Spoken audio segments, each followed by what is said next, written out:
यहाँ पे दो पिंड, ठीक है, कुछ दूरी पर रखे हैं। क्वेश्चन बोला रहा है कि दो पिंड में कुछ दूरी पर रखते हैं और इनके बीच जो है वो आकर्षण बल कार्य करता है। फर्स्ट कंडीशन में आकर्षण बल कार्य करता है। फिर सेकंड कंडीशन में कहा गया कि अगर इन पिंडों के बीच की दूरी 3 गुनी कर दी जाए। ये पिंड है, मानते हैं कि यहाँ से यहाँ तक की दूरी क्या है आपकी x माने अगर हम, ठीक है, तो अगर इन पिंडों को अब क्या कर दिया जाए कि इनके बीच की दूरी 3 गुनी कर दी जाए। तो पहले x थी तो अब 3x हो जाए, तब इनके बीच जो लगने वाला बल है उसको निकाल के आपको लाना है। तो लिखते हैं 2 नंबर मेजर में, माना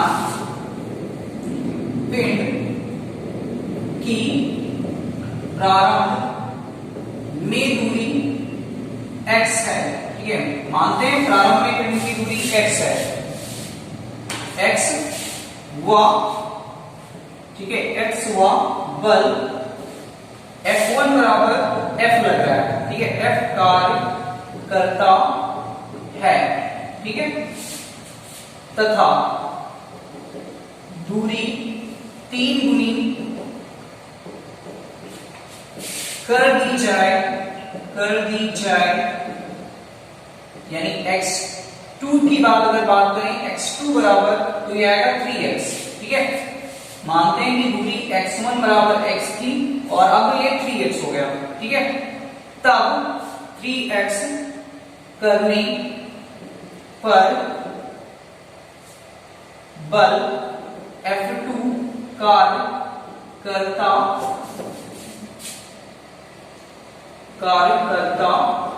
है, ठीक है, ये हो गया F2 बल कार्य करता है, तब लगने वाला बल, आपने एक फार्मूला पढ़ाया कि बल बराबर, आपने एक ही फार्मूला पढ़ाया Gm1 m2 अपान r स्क्वायर होता है। ये फार्मूला पढ़ा है कि किसी भी पिंड पर लगने वाला बल या दो पिंडों के बीच लगने वाला बल ये होता है। ये फार्मूले से लिखा जाता है गुरुत्वाकर्षण बल के लिए फार्मूला था।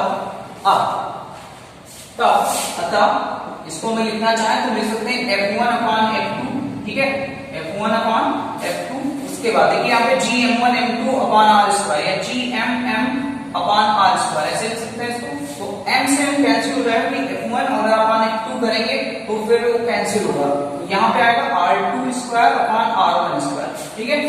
ये दोनों फार्मूले से सॉल्व किया गया है। पहला F1 अगर करते हैं तो Gm1, उसके बाद यहाँ पे m डैश या m1 अपान r स्क्वायर या m ही लिखते हैं अपान r स्क्वायर, क्योंकि m यहाँ पे की बात नहीं की जा रही है, m की बात इस क्वेश्चन में नहीं की जा रही है, तो m कांस्टेंट हो जाएगा और g तो कांस्टेंट है ही, ठीक है। तो ये फार्मूला निकल के आएगा। तो F1 की वैल्यू हम रखते हैं, F1 की वैल्यू चूंकि हमारे पास f है, F2 की वैल्यू पता नहीं है, R2 की वैल्यू हमारे पास है 3x यानी 3x का स्क्वायर और R1 की वैल्यू है आपके पास x का स्क्वायर। तो ये आएगा F1 या ये आएगा f अपान F2 बराबर 9x square upon x square, x square से x स्क्वायर कैंसिल होता है, F2 बराबर आएगा f बटे 9। जितने न्यूटन का जो है वो बल कार्य करेगा जब पिंडों के बीच की दूरी 3 गुनी कर दी जाएगी, ठीक है। उसके बाद चलिए अगला बताते हैं आपको।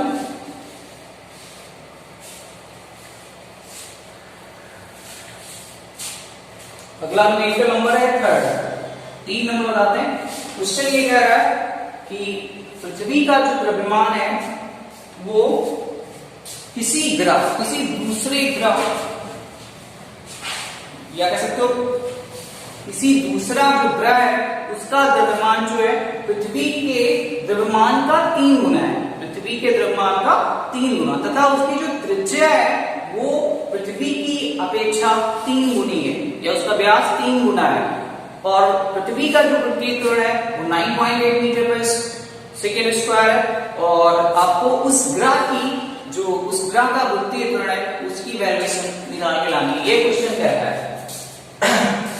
तो लिखते हैं माना पृथ्वी का द्रव्यमान कैपिटल M या M1 बराबर M है, ठीक है। तब दूसरे ग्राफ की बात करें तो M2 बराबर होगा आपका 3M, क्योंकि जो ग्राफ का द्रव्यमान पृथ्वी की अपेक्षा 3 गुना है, तथा त्रिज्या अगर पृथ्वी की बात करें तो r1 बराबर लिखेंगे r/2, क्योंकि वो बोला जा रहा है कि उसका व्यास है पृथ्वी के व्यास का 3 गुना है ना। तो त्रिज्या, पृथ्वी की त्रिज्या की बात करें तो r/2 होगा व्यास। अब r2 बराबर लिखेंगे तो r2 बराबर होगा 3r/, ठीक है। उसके बाद पृथ्वी का गुरुत्वाकर्षण यानी जीवन की बात की जा रही है 9.8 मीटर पर सेकेंड स्क्वायर, और आपको निकाल के आना है g2 बराबर क्वेश्चन मार्क, ठीक है। ये क्वेश्चन मार्क निकाल के आना है। तो तब सूत्र लगाएंगे। देखिए यहाँ पे m दिया जा रहा है, r दिया जा रहा है, g दिया जा रहा है, तो एक ही रिलेशन आपने पढ़ा है कि m हो, g हो, कैपिटल G हो और स्मॉल g हो, तीनों में सिर्फ एक ही रिलेशन, और r भी है साथ में, चारों में एक ही रिलेशन पढ़ा है कि फार्मूला पढ़ा है कि g बराबर gm अपॉन r स्क्वायर, यही तो फार्मूला पढ़ा था, यही लगाते हैं, ठीक है। तो अगर यहाँ से इसको हम सॉल्व करेंगे, ठीक, तो ये आएगा g1 अपॉन g2, ठीक है, g1 अपॉन g2 बराबर आएगा, यहाँ पे g1 की वैल्यू लिखेंगे तो ये r1 हो जाएगा, क्योंकि ये m1 हो जाएगा, और ये तो कांस्टेंट है ये, है ना। तो यहाँ पे आएगा m1, जो को थोड़ा अच्छे से बताते हैं, ये हो जाएगा, ठीक है। अगर पहले की बात करें तो g1 बराबर आएगा आपका gm m1 upon r1 square, और दूसरे की बात करें तो g2 बराबर आएगा gm2, ठीक है, अपॉन r2 स्क्वायर। इस तरह से लिखेंगे पहले वाले के लिए और फिर दूसरे वाले के लिए, है ना। ये पृथ्वी के लिए और ये उस ग्राह के लिए जो बताया नहीं गया कौन सा ग्रह है, ठीक है। तो अगर हम g1 अपॉन g2 लिखेंगे तो क्या लिखेंगे, तो लिखेंगे g1 अपॉन g2 बराबर लिखेंगे gm1 upon r1 square upon फिर आएगा gm2 अपॉन r2 स्क्वायर, ठीक है। या इसको लिख सकते हैं g1 अपॉन g2 बराबर gm1 अपॉन r1 स्क्वायर, और ये देखिए ये r2 जो है नीचे ऊपर चला जाएगा, तो ये गुणे में आएगा r2 स्क्वायर अपॉन gm2, ये इस तरह से आएगा, है ना, m2। तो g से g कैंसिल होगा, यानी ये फार्मूला बन के आएगा g1 अपॉन g2 बराबर m1 अपॉन m2 गुणे r2 square upon r1 square. यही फार्मूला हमने पहले लिखा था, ठीक है, बिना सॉल्व करके यही फार्मूला यहाँ पे हमने लिखा था। तो यही फार्मूला लिखते हैं, इतना हटा देते हैं, अगर इतना लंबा खींचेंगे तो बहुत लंबा खींच जाएगा, तो वही फार्मूला लिखते हैं g1 अतः g1 अपॉन g2 बराबर आएगा m1 अपॉन m2 गुणे r2 square upon r1 square, ठीक है। अब वैल्यू पुट कर लेते हैं। g1 की वैल्यू देखिए 9.8 है, ठीक है। g2 की वैल्यू पता नहीं, m1 की वैल्यू चूंकि बोला जा रहा है m है तो m लिखते हैं, और m2 की वैल्यू 3m है, 3m लिखते हैं, और फिर r2 की वैल्यू है हमारे पास 3r, यानी 3r/2 का स्क्वायर, और अपॉन में आएगा r1, तो r1 की वैल्यू जो है हमारे पास वो r/2 है, यानी r/2 का स्क्वायर। फिर आगे सॉल्व कर लेते हैं, तो ये हो जाएगा 9.8 अपॉन g2 अपॉन g2 बराबर,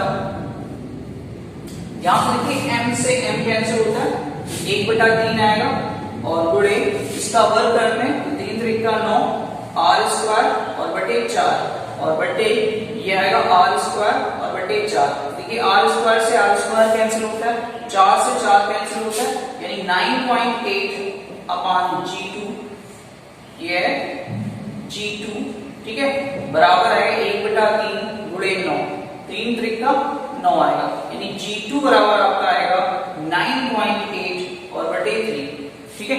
सॉल्व कर लेते हैं, अगर सॉल्व करेंगे तो जो वैल्यू आएगी वो आएगी, अगर हम 3 3 का 9 होता है तो लिखेंगे g2 बराबर 3 3 का 9, 3 और 8 बचता, 3 दूनी 6, कितना बचा 2, और 3 6 18, 3 7 21, 3.27 मीटर पर सेकेंड स्क्वायर, ये आपका आंसर आएगा।